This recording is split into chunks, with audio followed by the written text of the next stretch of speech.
আমরা জানি যে এখানে 11 লক্ষ টাকা বকেয়া পড়ে আছে।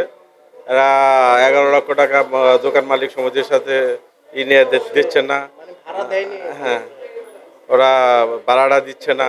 এই জন্য আমরা এই দোকান মালিক সমিতির নির্দেশে আমরা এটা তালা ভাঙে সিল করা। এখানে এটা মালিক সমিতি মোতালেব প্লাজা মালিক সমিতির পক্ষ থেকে এটা কাটা হয়েছে, কারণ মালিক সমিতির পক্ষ 11 লক্ষ টাকা তার কাছে পাবে। সে আগস্টের পর থেকেই সে এটা দখল করে রাখছে, ঠিক আছে। উনি বিভিন্ন ধরনের নাম ভাঙিয়ে দলের, ঠিক আছে।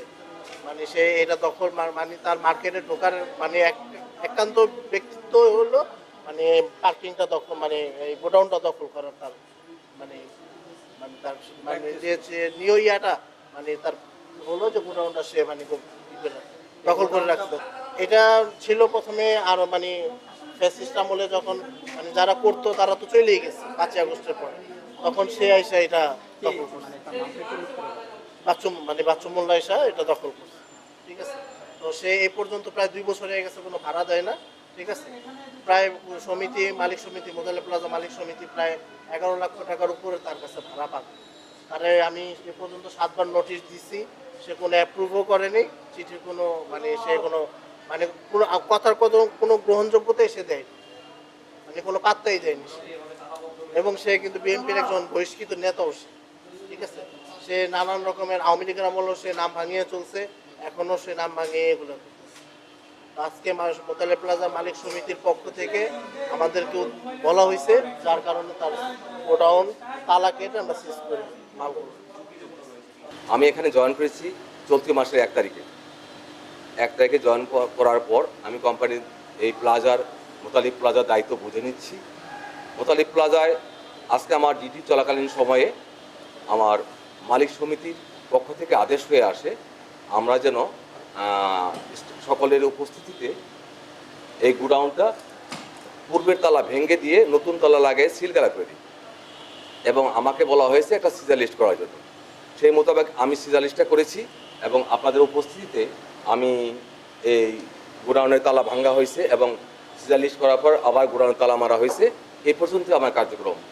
আমি পেয়েছি 206 পিস টায়ার, কার্টন পেয়েছি 14টা, কার্টনে কী আছে আমি দেখি নাই, আর 4টা চেয়ার পেয়েছি, পানি খাওয়ার গ্লাস পেয়েছি 2টা, ফ্যান পেয়েছি 2টা। বিসমিল্লাহির রহমানির রহিম। আমি মোতালেব প্লাজার মার্কেট কমিটির ভাইস প্রেসিডেন্ট। আমাদের একটা গোডাউন অনেক দিন ধরে আর কি ইউজ করতেছিল, সেটার ডিড হয় নাই, ভাড়াও দেয় নাই। তো তাকে 3-4 বার ওয়ার্নিং করা হয়েছে, লিখিত চিঠি দেওয়া হয়েছে, সে কোনো রেসপন্স করে নাই। আমি মৌখিকভাবে কথা বলছিলাম, সে বলছিল টাকা দিবে, সেটাও করে নাই। যেহেতু সে এটা অবৈধভাবে দখল করে আসছিল, তা আমরা আজকে এটা মার্কেট কমিটি থেকে দখল মুক্ত করলাম। যদি তার এটা ডিউ যে ভাড়া আছে, ভাড়া পরিশোধ করা হলে তার এটা মাল টাল যা আছে এগুলো তাকে রিটার্ন করা হবে। টায়ার 206 পিস, কার্টুন আছে 14 পিস ইনটেক, চেয়ার আছে বসার 4 পিস, 2টা পানির গ্লাস আর 2টা টেবিল ফ্যান। এটা সিকিউরিটিরা দিচ্ছে, ইনচার্জে ছিল আমাদের ইউসুফ এবং আরও ছিল অনেক সিকিউরিটি, তারা সহ গেছে এটা সিজার লিস্ট করে নিয়ে আসছে।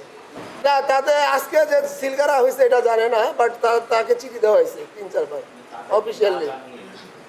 এটা মার্কেট কমিটির থেকে একটা ডিসিশন আছে, মিটিংয়ে একটা পয়সার সিদ্ধান্ত নেওয়া হয়েছে। সবার সম্মিলিতক্রমে এখানে মিটিং হয়েছে, সবার সাইন দেওয়া আছে যে আমরা মার্কেটের অফিসটা গোডাউনটা খালি করবো, এরকম একটা ডিসিশন হয়েছে আমাদের গত বৃহস্পতিবার। পরবর্তী সে যদি যোগাযোগ করে তাহলে তাকে করবো, আর নাহলে এইভাবে আমরা দেখবো কিছুদিন, তারপরে আমরা আমাদের আন্ডারে ওইগুলো নিয়ে আমরা ভাড়া দিয়ে ফেলবো অন্য কারো কাছে। নেক্সট এইভাবে জবরদখল করে কেউ রাখতে পারবে না, যেহেতু এটা একটা স্বয়ংসম্পূর্ণ মার্কেট। এখানে কমিটি আছে, একটা কমিটির একটা সদস্য সংখ্যা আছে, তাদের একটা মতামতের ভিত্তিতে আমরা লিগ্যাল অ্যাকশনে যাব। আমরা এখানে বেআইনি কিছু করতেছি না।